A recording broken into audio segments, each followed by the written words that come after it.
Continuing where we left off in Section 2. Beyond the Mediterranean coasts, the Greek veneer grew thin, and such Hellenic centers as Seleucia on the Tigris were Greek islands in an Oriental sea. There was no such fusion of races and cultures as Alexander had dreamed of. There were Greeks and Greek civilization on the top, and a medley of Asiatic peoples and cultures underneath. The qualities of the Greek intellect made no entry into the Oriental mind. The energy and love of nobility, the zest for worldliness, and the passion for perfection, the expressiveness and individualism of the Greek effected no change in the Oriental character. On the contrary, as time moved on, Eastern ways of thought and feeling surged up from below into the ruling Greeks, and through them flowed westward to transform the pagan world. And to the Greco-Roman, the term pagan and the term heathen in its roots had nothing to do with religious classification.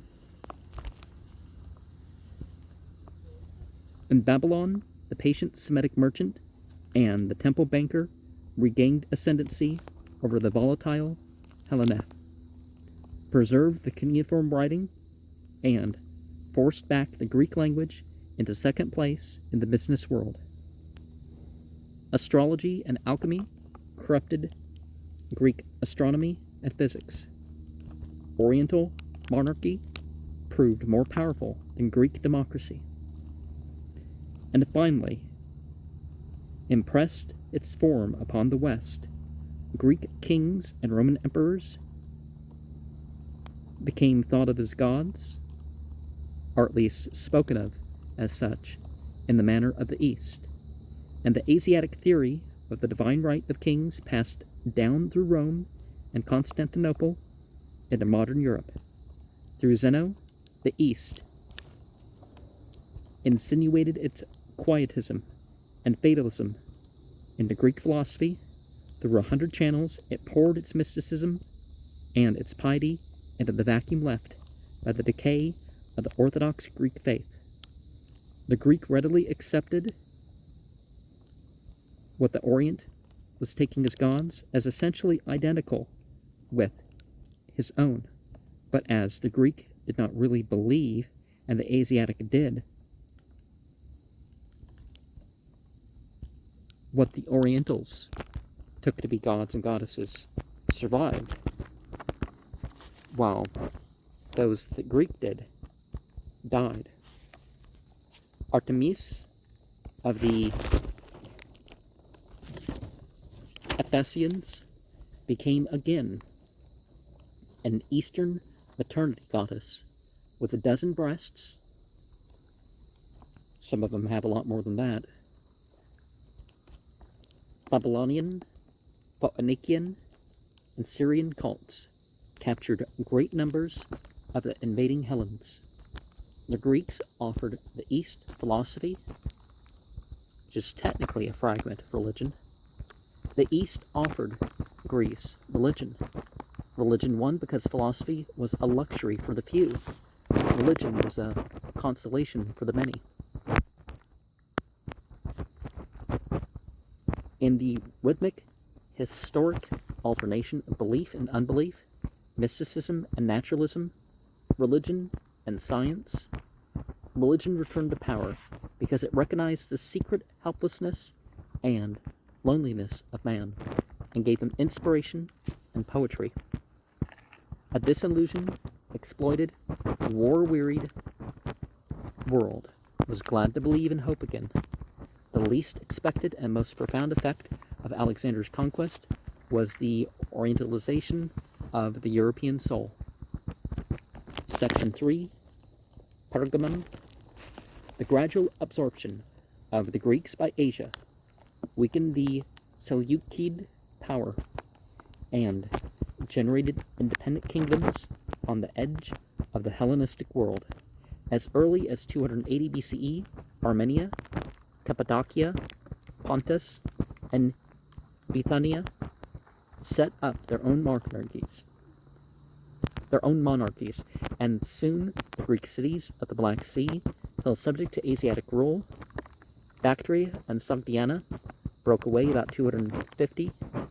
In 247, Arsacchus, chief of the Parni, an Iranian nomad tribe, killed the Seleucid governor of Persia and set up the kingdom of Parthia, destined to plague Rome for centuries. In 282, Philetaerus, entrusted by Lysimachus with the care of 9,000 talents, and the fortified hill of Pergamum in Asia Minor, appropriated the money and declared its independence. His nephew, Eumenes I, absorbed Bithynia and Atarneus, and made Pergamum a sovereign monarchy in 262 BCE.